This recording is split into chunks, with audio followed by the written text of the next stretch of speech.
Shalom, and welcome to Psychology of the Parsha for Parshat Shemot. Shemot, which means names or names of, is not only the title name for this week's Parsha, but in fact, as we start now the second book of the Torah, this is the name of the entire book. Yes, this book is also known and goes by the name of the book of Exodus, which is true, because this is the book of Exodus. We will read here about how the 10 plagues went down, how the Jews left Egypt, how they crossed the sea, how they received the Torah, how they built the first abode, the first tabernacle for Hashem's presence. True. But then the question is, what is this thing about names that connects to the Exodus, that connects to who we are? In fact, when you begin reading the Parsha, immediately the question jumps up at you. How does the Torah begin? The story of the enslavement, the story of the Exodus, this entire book. Let's read. Ve'ele Shemot b'nei Yisrael. And these are the names of the children of Israel that came to Egypt with Yaakov. Each man in his household came. And then it enumerates in the next 3 verses, it enumerates the 12 sons of Yaakov. Spells them out by name. Reuven, Shimon, Levi, and so on. And concludes with the fact that they were all 70 in total, and Yosef was in Egypt. What is this thing about telling us the names of the 12 sons of Yaakov? We're just coming off the first book of the Torah, which at the end, the last few Parshiot, what did we read about? How they arrived from the land of Canaan to the land of Mitzrayim to the land of Egypt. And there the Torah painstakingly went through almost all the 70 that had arrived, giving us their names and the names of their children. Why repeat their names again? We know who they are. And why talk about their names? Why is this significant? In fact, it just says the names of the sons of Yaakov. It doesn't repeat the names of the grandchildren. So what is this all about? Well, the sages, they give us insight into this very idea, the idea of names. And the sages tell us that one of the merits, one of the great merits that the Jewish people had as a whole, that collectively they were merititious, they earned to be given this special treatment by Hashem, namely the miracle of the Exodus, is the fact that they did not change their names. Shelo shinu et shmam. They didn't change their names. And this is what the Torah is hinting to. When the Torah tells us, these are the names of the 12 sons of Jacob that came to Egypt, what the Torah is telling us is, this is the original 12 names of the tribes. To quote the sages, with these names they came down to Egypt, and with these very same names they left Egypt. Meaning, they didn't change their identity. They maintained the integrity of their names, of their identities. They did not assimilate their names with the Egyptian names. Now I ask you, I want you to think about it for a moment. Is that such a big deal? Really? What is this all about?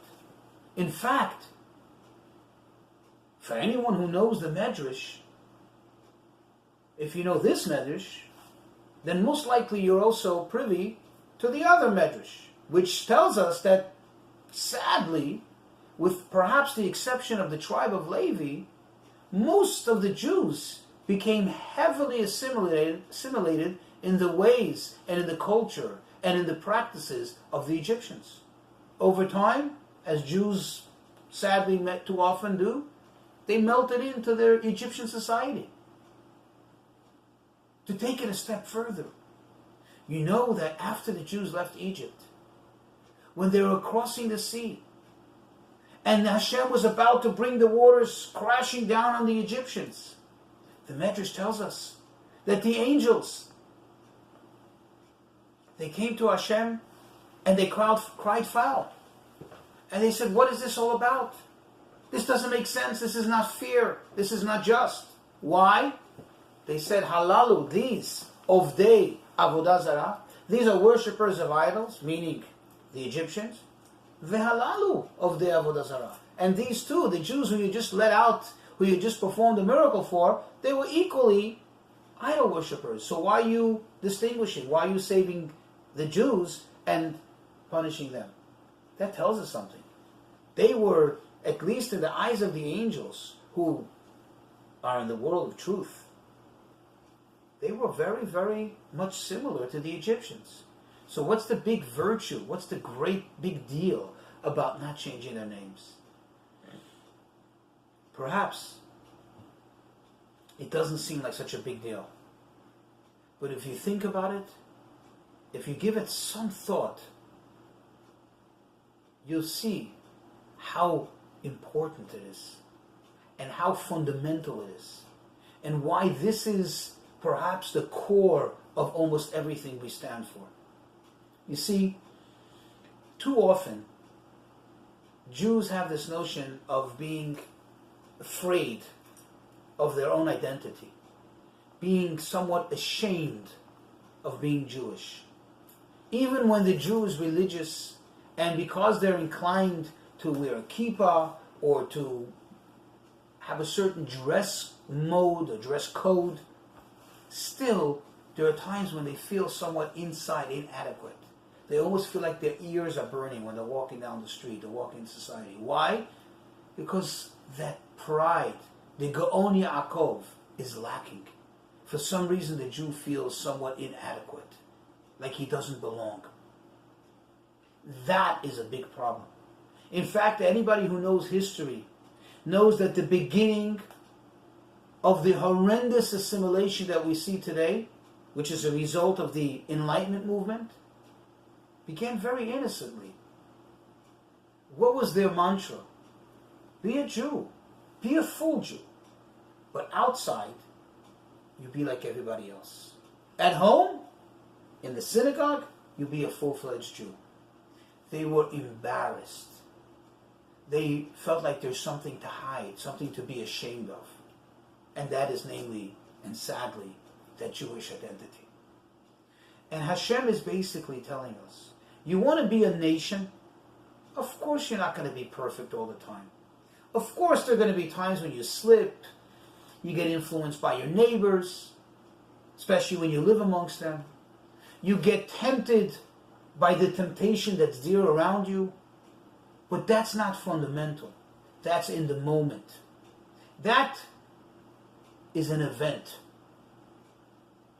Or many events. And it's not good. That needs to be dealt with. But the core of your existence, the fundamentals of who you are you proud of that? Do you have an identity? Do you know who you are? That's what is important when we're talking about the Exodus. Because remember, traditions they had even before they left Egypt. But they were not officially a nation. They became a nation. Hashem declared us as a people when we left Egypt. And that is why the Torah begins with Shemot, the names. What is the name? Are you proud of your Jewish name? And that's what the Torah concludes. Yosef haya b'Mitzrayim. Yosef lived in Egypt. But guess what? He didn't change his name to Joe. He didn't change his name to Christopher. He didn't change his name to some Egyptian name. He was Yosef. He was Yosef, and he remained Yosef, even while being in Egypt. And guess what he named his sons, as we learned in the previous Parshiot? Menashe and Ephraim. He didn't give them Egyptian names. Just to conclude, sadly for the Jews who do try to hide their identity, the story goes about this Jew who was sharing a cabin on a cruise ship. And after a little while, he and his cabin mate became warmed up to each other, became a little close. And the Jew felt safe enough to say to him, listen, to share with you something. I want to confide in you. Nobody really knows this, but really I'm Jewish. And the guy whispered into his ear and he says, I want to confide in you. I want to tell you something that nobody knows and nobody ever noticed. I have a serious limp. What was he telling you? Listen, mister, I realized all along that you're Jewish. Just like nobody can go without noticing that I limp. Whenever I walk, people know that I have a problem. I knew you're a Jew right away. So what are you trying to hide? Why hide it? If you have that beautiful gift from Hashem, that you are a Yid, be proud of it. I'll conclude with this, and this is without any, as I say, without any authorization.